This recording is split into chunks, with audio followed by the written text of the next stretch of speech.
YouTube திறந்தாலே இந்த low of attraction சம்மந்தமா ஈர்ப்பு விதி குறித்த மெத்தட் எக்கச்சக்கமாக இருக்கும்.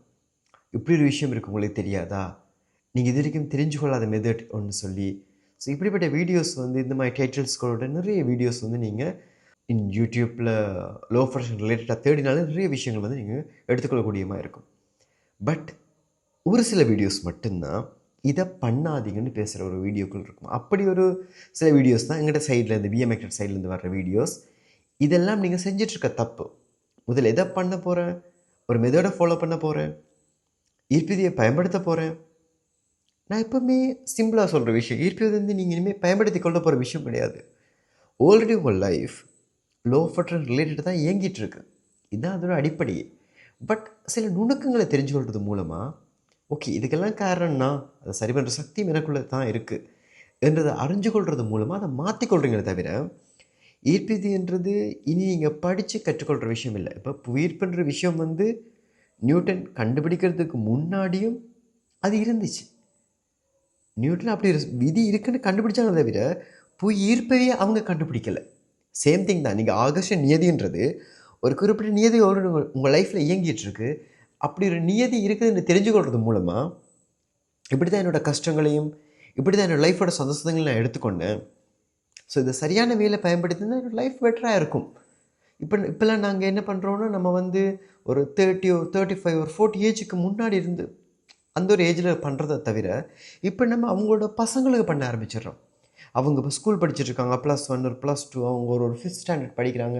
ஏன்னா அந்த லெவல்லே நான் அவங்களை சரி பண்ணுறது மூலமாக நம்ம பட்டு தெளிஞ்சு அனுபவங்கள்ட்ட வர வேண்டிய அவசியம் இல்லை. அதுக்கு முன்னாடி எங்களோட மனங்களை சரி பண்ணிக்கொள்வது மூலமாக பெட்டர் லைஃப் உருவாக்கி கொள்ள முடியும்ன்றதை இப்போ பிஎம்எக்ஸ் சாதிச்சிட்ருக்கு.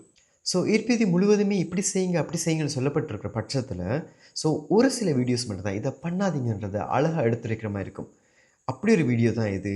நான் கஜரதனா நம்ம law of attraction mind coach. இந்த வீடியோவில் உங்களுக்கு லோ ஆஃப் அட்ராக்ஷனில் ஈர்ப்பு விதியில் செய்யக்கூடாத விடயங்களை பற்றி உங்களுக்கு ஒரு சின்னதாக ஒரு ஹிண்ட் மட்டும் கொடுத்துக்கிறேன்.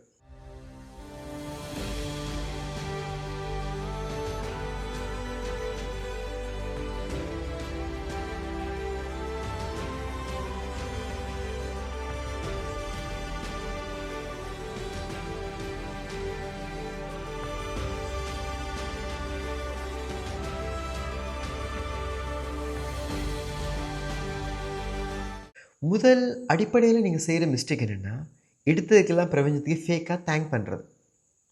அது என்னென்னா பிரபஞ்சத்தை ஏதோ ஒரு வகையில் ஏமாற்றலான்னு நினைக்கிறீங்க.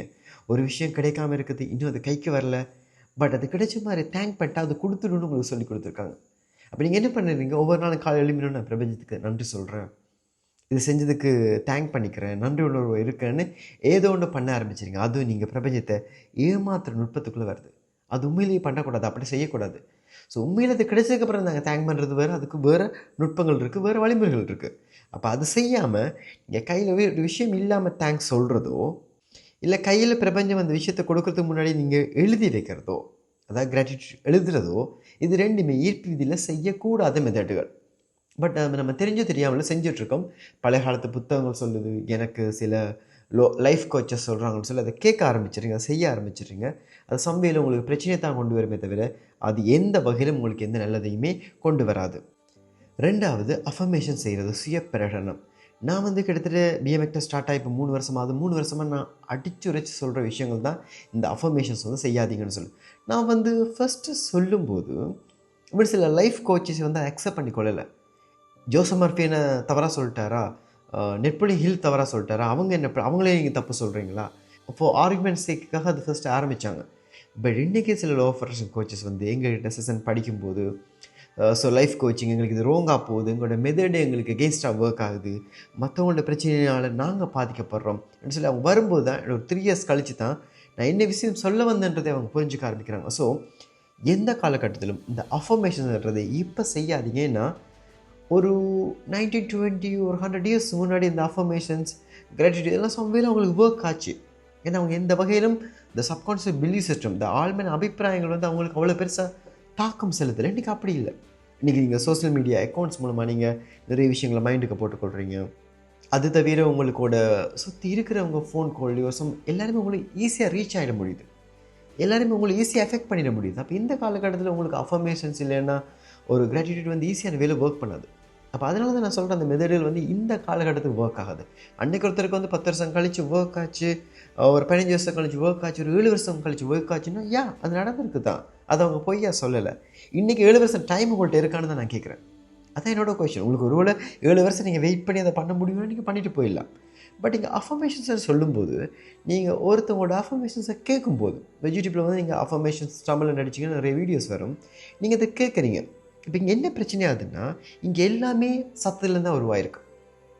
இந்த சவுண்ட் இந்த பிரபஞ்சத்திலும் சரி, நம்ம மேனிஃபெஸ்ட் பண்ணுற வேலும் சரி, மிகப்பெரிய பங்காற்றுது. அதுதான் அதோட அடிப்படைன்றது நிறைய பேருக்கு தெரியறதில்ல. எடுத்த உடனே எனர்ஜி வைப்ரேஷன் போயிடுறாங்க. அங்கே சவுண்டோட பங்கு வந்து மிகப்பெரிய பங்காற்றிட்டு இருக்கு. இந்த சவுண்டுன்ற ஒரு விஷயம், சத்தம் என்ற ஒரு விஷயம். ஸோ நீங்கள் ஒரு சவுண்ட் வழியில் நீங்கள் ஒன்று கேட்குறீங்க, அஃபர்மேஷன்ஸ் ஒன்று கேட்குறீங்க. அந்த அஃபர்மேஷன் சொன்ன உங்கள் லைஃப் எப்படி இருக்குன்னு உங்களுக்கு தெரியாது. சம்பையில் அவங்களுக்கு ரிலேஷன்ஷிப் இஷ்யூஸ் இருக்கலாம், ஹெல்த் இஷ்யூஸ் இருக்கலாம். நீங்கள் ரெகுலராக நைட்டு தூங்க போகும்போது இல்லை காலை எழுப்பினோட அவங்க அஃபர்மேஷன்ஸ், அது மணிக்கு ரிலேட்டடாக இருக்கலாம், இல்லை வேறு பாசிட்டிவ் அஃபர்மேஷன்ஸாக இருக்கலாம். நீங்கள் டெய்லி கேட்டுட்டு இருக்கும்போது என்ன ஆகிடும்னா, அந்த ஃப்ரீக்வன்சிக்கு நீங்கள் சேஞ்ச் ஆரம்பிச்சிடுறீங்க. இப்போ சம்பளம் அவங்க டிவோர்ஸ் பர்சனாக இருந்தால் உங்களுக்கு டிவோர்ஸ்ட் ஆகிடும். இல்லை அது டிவோர்ஸ்க்கான உங்கள் ரிலேஷன்ஷிப்புக்கான ஒரு ப்ராப்ளம் ஒன்று நீங்கள் மேனிஃபெஸ்ட் பண்ணிவிடுவீங்க.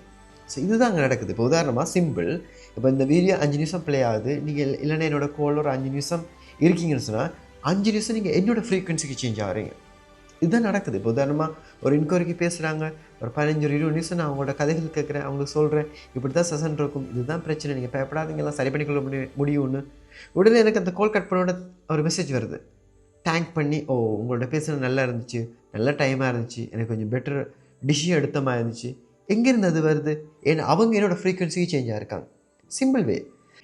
நீங்கள் கேட்குற சில விஷயங்கள் உங்களை அந்த ஃப்ரீக்வன்சிக்கு டியூன் பண்ணிவிடும்.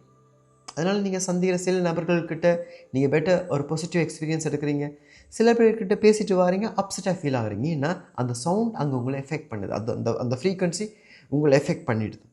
அப்போ இங்கே நீங்கள் கவனம் செய்ய வேண்டியது என்னென்னா, அஃபர்மேஷன்ஸ் நான் கேட்குறேன்னா இந்த அஃபர்மேஷன் சொல்கிறவங்க எனக்கு தெரியுமா, இவங்க கரெக்டான பர்சனா? சரி, அப்போ அவங்க தேவையில்லைன்னா இப்போ சில இடங்கள் என்ன பண்ணுறாங்கன்னா உங்கள் வாய்ஸ்லேயே சில அஃபர்மேஷன்ஸை க்ரியேட் பண்ணிவிட்டு உங்களையே கேட்க வைக்கிறாங்க. அது என்ன மாதிரி பிரச்சனை கொடுக்குது? இன்றைக்கி உங்கள் லைஃப் நல்லா இல்லை, அதனால தான் நீங்கள் அஃபர்மேஷன் செய்ய போகிறீங்க. அப்போ உங்கள் ஃப்ரீக்வன்சியை திரும்பி செய்யும்போது இன்றைக்கி இருக்கிற அந்த ப்ரெசன்ட் லைஃப் உங்களுக்கு என்ன ஆகிடுது? அதே தான் உங்களோட ஃபியூச்சராக மாறிடுது. ஸோ அது எங்களுக்கு எந்த வகையில் ஹெல்ப் பண்ண போகிறதில்ல. அப்போ அஃபர்மேஷன்ஸை டோட்டலாக தள்ளி வச்சுருங்க. அது இன்றைக்கி காலகட்டத்தில் தேவையான மெத்தட் கிடையாது. அது அஃபர்மேஷன்ஸ் கேட்குறதோ, சொல்கிறதோ, இல்லை அஃபர்மேஷன்ஸை எழுதுறதோ, இது 3மே ராங் மெத்தட் தான். ஸோ அஃபர்மேஷன்ஸ் வந்து ஈர்ப்பு விதியோட அடிப்படை மெத்தடே இல்லை. இப்போ என்னென்னா, ஈர்ப்பு விதின்ற பேரில் நீங்கள் நிறைய விஷயம் பண்ணுறதால எனக்கு அந்த டேர்ம்ஸை கொண்டு வரவே பயமாக இருக்குது. ஏன்னா ஈர்ப்பு விதின்னு சொன்னோன்னே, ஓகே இவரும் வந்து அஃபர்மேஷன்ஸ் தான் சொல்கிறார் போல இருக்குது, இவரும் கிராட்டிடியூட் தான் சொல்கிறார் போல இருக்குது, இவரும் ஸ்விட்ச் வேர்ட்ஸாக எனக்கு சொல்லித்தர போகிறார் போல இருக்குன்னு ஒரு மைண்ட் செட்டுக்கு வந்துடுறீங்க. இப்போ ரீசெண்டாக ஒருத்தவங்க சொல்லியிருந்தாங்க என்னென்னா, நான் ஒரு லோ ஆஃப் அட்ராக்ஷன் செஷன் ஒன்று அட்டென்ட் பண்ணியிருந்தேன். அந்த செஷனில் எனக்கு சில மந்திரங்கள் கொடுத்தாங்க. நான் சொன்னேன், லோ ஆஃப் அட்ராக்ஷன் மந்திரங்களுக்கு என்ன சம்மந்தம்? ஸோ கால்ட் அந்த லோ ஆஃப் அட்ராக்ஷன் நேமில் உங்களுக்கு நிறைய தேவையில்லாத விஷயங்களை அவங்க கொண்டு வர பார்க்குறாங்க, உங்களை வேறு பாதைக்கு லீட் பண்ணி கொண்டு போகிறாங்க. அப்போ இங்கே முதல்ல ஒன்று செய்ய முன்னம், இது கரெக்டாக, இதோடு என் மைண்ட் ஒத்து போகுதா, ஏன்னா நம்ம சிந்திச்சாலே வறுமையை நம்பிடலாம். இப்போ ரீசெண்டாக ஒரு வீடியோ வந்து வைரல் ஆச்சு. அவங்க என்ன பண்ணுறாங்கன்னா, நீங்கள் வந்து ஸ்லிம் ஆகிறதுக்கு, அதாவது உடம்பை குறைக்கிறதுக்கு ஒரு 5 நம்பர் போட்டு, இப்போ 5 7 2 3 6 இந்த மாதிரி நம்பர் ஒன்று எழுதிட்டு இது உங்கள் கையில் எழுதி வச்சுக்கொள்ளுங்க, உங்கள் பாடி வெயிட் குறைஞ்சிடும்னு அவங்க ஒரு வீடியோ போடுறாங்க.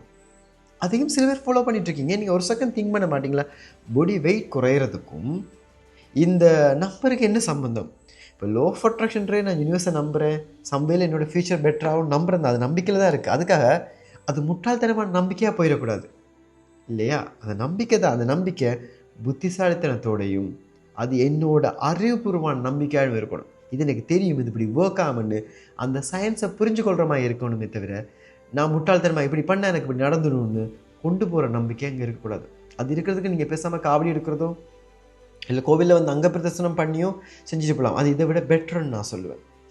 3வது விஷயம், இந்த ஏபிதிலே நீங்கள் செய்கிற மிகப்பெரிய மிஸ்டேக் என்னென்னா, யூடியூப்பை திறக்கிறது, லோ ஆஃப் அட்ராக்ஷன் ஏதாவது புக் படிச்சிருப்பீங்க, சம்வேல அது உங்களுக்கு தெரிஞ்சிருக்கும், உங்கள் ஃப்ரெண்ட்ஸ் சொல்லியிருப்பாங்க, சடனாக மெத்தட் தான் செய்ய போகிறோம். அது எங்கே போய்ட்டு யூடியூப்பில் ஏதாவது தேடிட்டு அவங்க ஒரு மெத்தட் சொல்லியிருப்பாங்க, அதில் நல்ல யூஸ்ஃபுல் ஒரு மெத்தட் ஒன்று எடுத்துகிட்டு வச்சு அதை எந்த வகையில் நீங்கள் தயாராகாமல் அதை செய்ய ஆரம்பிச்சிடுறது மிகப்பெரிய மிஸ்டேக்.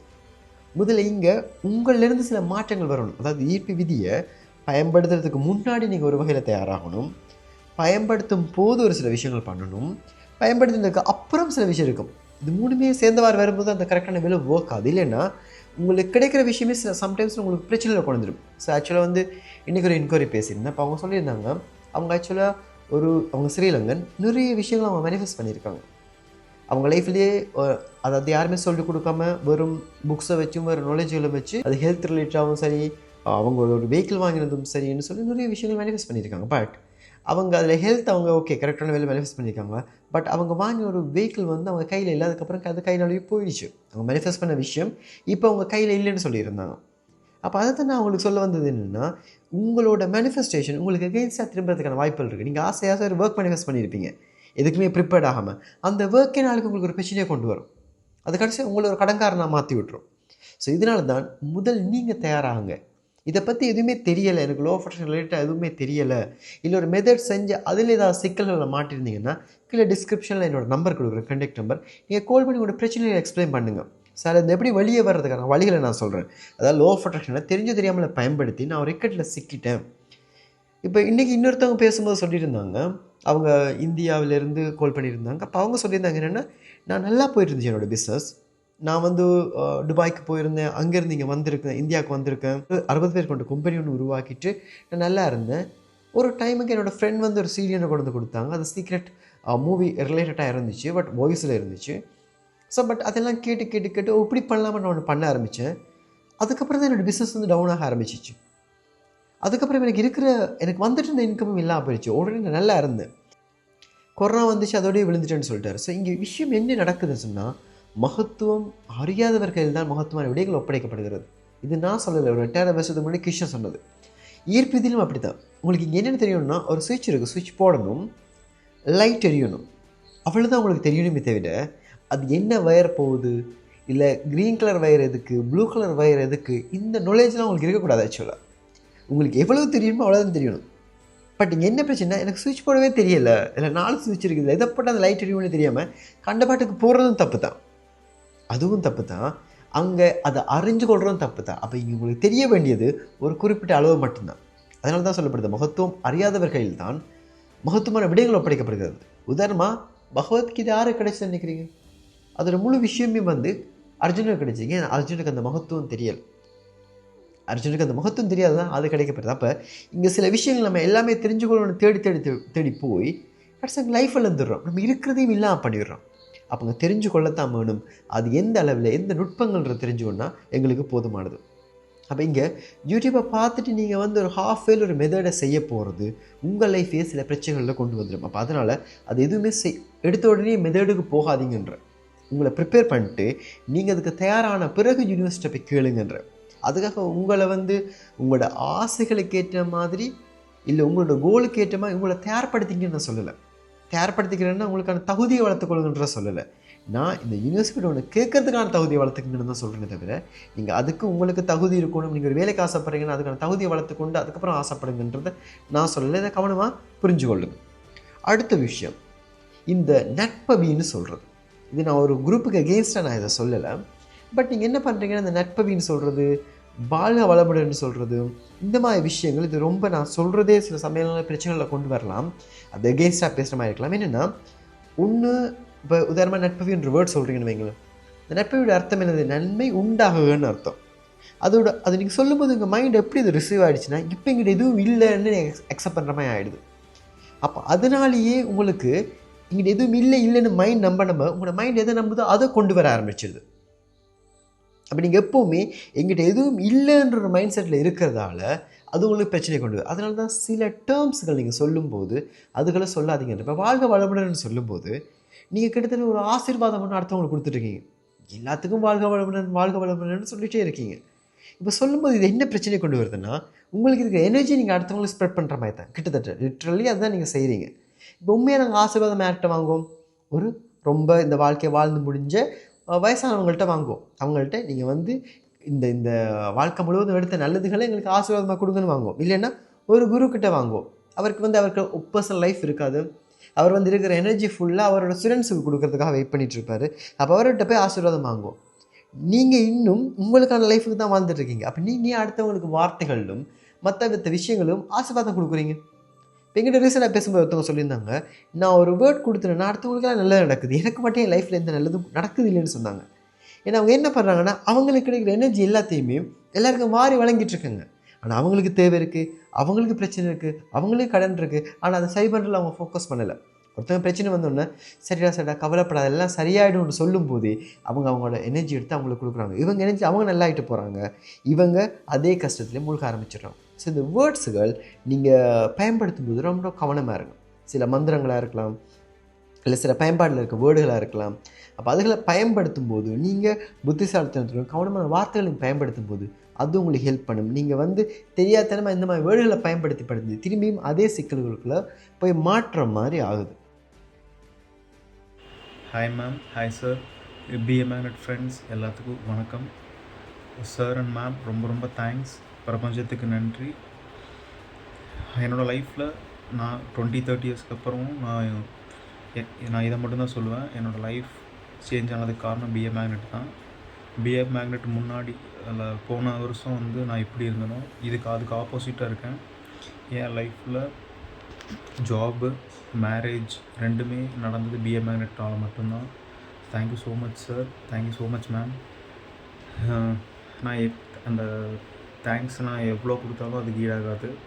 லைஃப் லாங் உங்களுக்கு நான் தேங்க்ஃபுல்லாக இருப்பேன். பிஏ மேக்னெட்டுக்கு வரக்கு முன்னாடி நான் நிறைய யூடியூப்பில் நிறையா ஃப்ரெண்ட்ஸ் மூலிமா லா ஆஃப் அட்ராக்ஷன்னா என்ன ஒரு புரிதல் இல்லாமல் அதை ஃபாலோ பண்ணிவிட்டு ரொம்ப தப்பு பண்ணிகிட்டு இருந்தேன். பிஏ மேக்னெட் வந்ததுக்கப்புறம் வாட் இஸ் லைஃப், எப்படி வாழணும், எப்படி நம்ம கொண்டு போகணும் லைஃப் லாங், ரிலேஷன்ஷிப் ஆகட்டும், ஜாப் ஆகட்டும், நம்ம வேணுங்கிறத நம்ம எப்படி மேனிஃபெஸ்ட் பண்ணணும், எல்லாமே தெளிவாக சொல்லி கொடுத்தாங்க. அது என்னோடய லைஃபுக்கு ரொம்ப ரொம்ப யூஸ்ஃபுல்லாக இருக்குது. இப்போ நான் அவங்க சொல்லி மேனிஃபெஸ்ட்னால என்னோடய ஜாபை நல்ல ஜாபில் இருக்கேன். இப்போ எனக்கு மேரேஜ் ஆகிருக்கு. இதுக்கு ரொம்ப ரொம்ப ரொம்ப நன்றி மேம், ரொம்ப நன்றி சார். உங்களால் மட்டும்தான் இது எனக்கு தெரிய வந்துச்சு. லைஃப் லாங் நான் உங்களுக்கு தேங்க்ஃபுல்லாக இருப்பேன். நான் உங்கள் பிஏ மேக்னெட் ஃப்ரெண்ட்ஸ் எல்லாத்துக்கும் சொல்கிறது ஒன்று மட்டும்தான். நீங்கள் எந்த நிலைக்கு போனாலும் உங்களுக்கு சொல்லி கொடுத்தவங்க குருவை மறந்துடாதீங்க. அவங்களுக்கு தேங்க்ஃபுல்லாக இருங்க, யூனிவர்ஸுக்கு தேங்க்ஃபுல்லாக இருங்க. உங்கள் லைஃப் சக்ஸஸ்ஃபுல்லாக இருக்கும். So thank you ma'am, thank you sir, thank you universe, thank you be a magnet.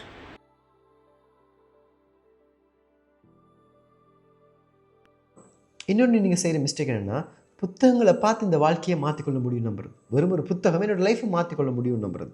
புத்தகங்கள் நாலேஜ் இருக்குது, அது உண்மை தான். பட் அந்த படிக்கிற நாலேஜெல்லாம் எப்படி போகும்னா, எப்போவுமே அது வெறும் நாலேஜாக மட்டும் போய் சேர்ந்துடும்.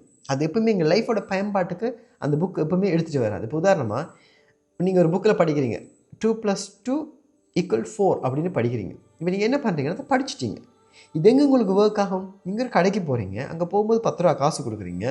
அவங்க 6 ரூபா திங்ஸ்ன்னு சொன்னால் உங்களுக்கு 4 ரூபா பேலன்ஸ் கொடுக்குறாங்கன்னா, 2 ரூபா 4 ரூபா என் கையில் பேலன்ஸ் இருக்குன்னு அங்கே பயன்படுத்துறதுக்கு அந்த நாலேஜ் என்னோடய லைஃபோட பயன்பாட்டுக்கு வரணும்.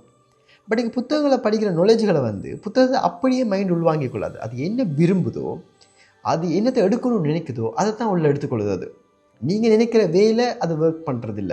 உங்கள் மைண்ட் எப்படி அதை எடுத்துக்கொண்டு நினைக்குதோ, அது என்ன பார்வையில் அதை சிந்திக்கொண்டு நினைக்குதோ அந்த வேலை தான் அந்த புக்கை அதை அப்சர்வ் பண்ணி கொள்ளுது. அப்போ ஒரிஜினல் புக்கை நம்ம படிக்கிறதில்ல, ஒவ்வொருத்தவங்களும் ஒவ்வொரு பாயிண்ட் ஆஃப் வியூவில் படிக்கிறாங்க. அப்போ அதனால தான் ஒவ்வொருத்தவங்களுக்கும் ஒவ்வொரு அர்த்தங்கள் அதை கொடுக்க ஆரம்பிச்சிருது ஒவ்வொரு புத்தகங்களும். அப்போ ஈர்ப்பிதிஸ் அந்த புத்தகம் ஒன்று படிக்கும்போது நீங்கள் என்ன பண்ணுறீங்க, இங்கே 2 விஷயம் பிரச்சனையாக வருது. ஒன்று, நீங்கள் படித்ததுலேருந்து எடுத்துக்கொள்கிற விஷயங்களை விடுங்க. இன்னொன்று, ஃபஸ்ட்டு அந்த விஷயங்களையும் உங்களோட மைண்ட் ஃபஸ்ட் அக்செப்ட் பண்ணிக்கொள்ளாது. இப்போ நீங்கள் கண்ணால் ஒரு 30 வருஷமாக ஒரு லைஃப் ஒன்று பார்க்குறீங்க. உங்களுக்கு தெரிஞ்சவங்க பணத்துக்காக கஷ்டப்பட்டுட்டு இருக்காங்க, சில பேர் ரிலேஷன்ஷிப்பாக கஷ்டப்பட்டுட்டு இருக்காங்க, சில பேர் சில நோய்களால் வாடிட்டு இருக்காங்க, சில பேர் ஓனான பிஸ்னஸ் இல்லாமல் நிலையான வாழ்க்கை இல்லாமல் கஷ்டப்பட்டுட்டு இருக்காங்க. பட் புக் சொல்லுது நினைச்சா அது வந்துடும்னா ஃபஸ்ட் அதை அக்செப்ட் பண்ணிக்கொள்ளுமா? கண்ணு முன்னுக்கு காண்ற இந்த விஷயங்களை உங்களோட மைண்ட் அக்செப்ட் பண்ணிக்கொள்ளுமா?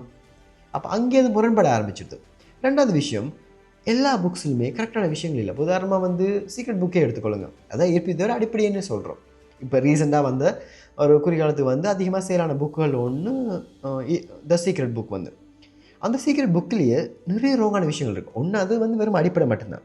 இப்படி ஒரு விஷயம் இருக்குது, உங்கள் லைஃபோட நல்லது கெட்டதுக்கு நீங்கள் தான் காரணம்னு மட்டும்தான் அது சொல்லுது. அது மேக்ஸிமம் மெதடுகளை வந்து அது சொல்லலை.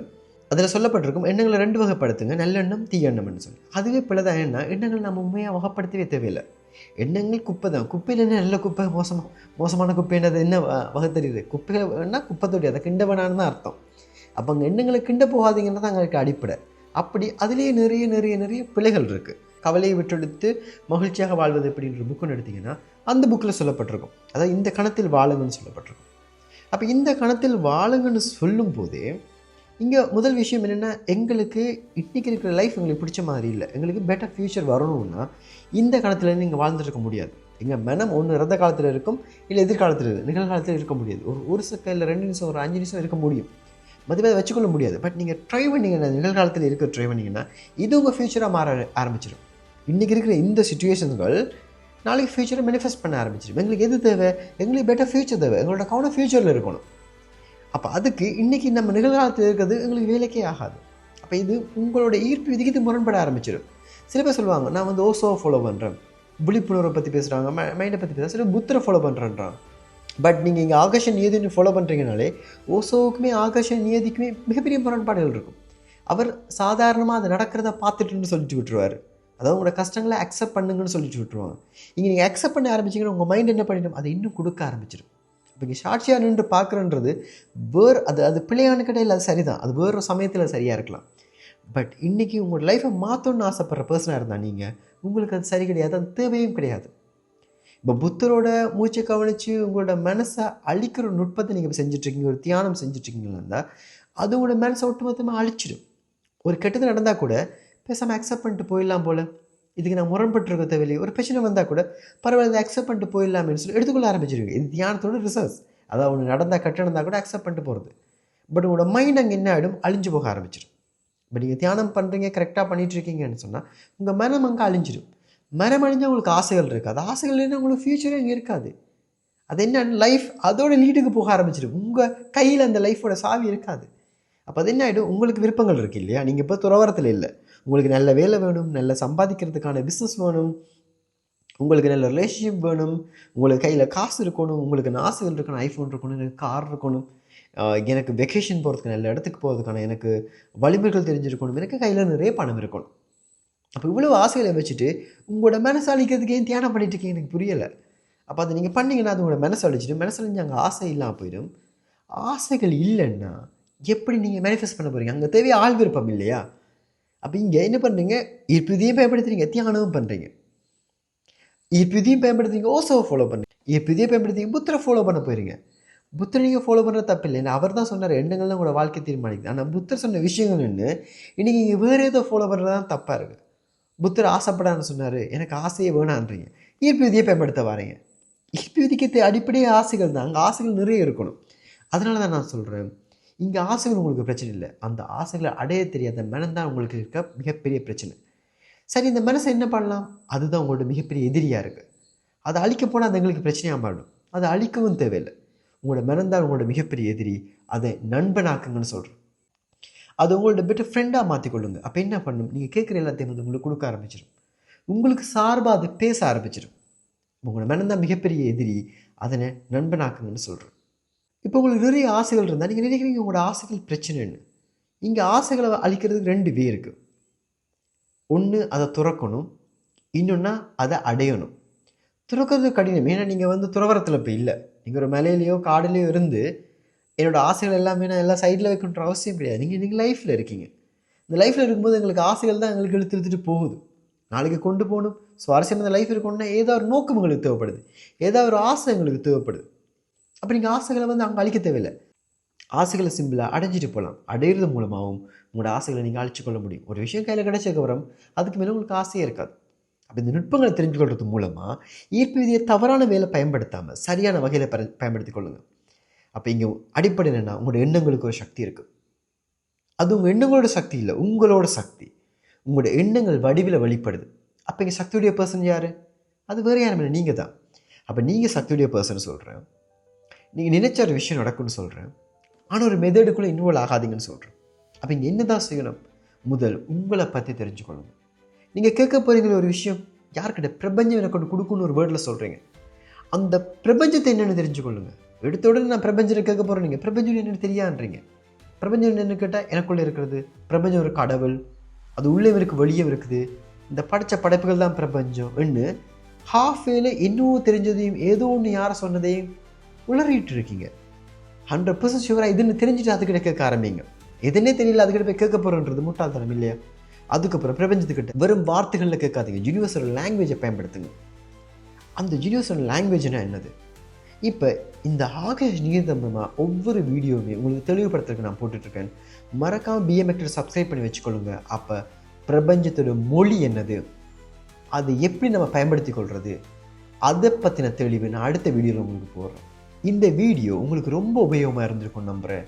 இன்னொரு வீடியோவில் நான் உங்களை சந்திக்கிறேன். இந்த வீடியோவை மறக்காமல் லைக் பண்ணிக்கொள்ளுங்க, இந்த வீடியோக்குள்ளே கமெண்ட் பண்ணிக்கொள்ளுங்க. அப்போ தான் இதே மாதிரியான நிறைய வீடியோஸ் எனக்கு போடுறதுக்கான ஆசை எனக்கு வரும்.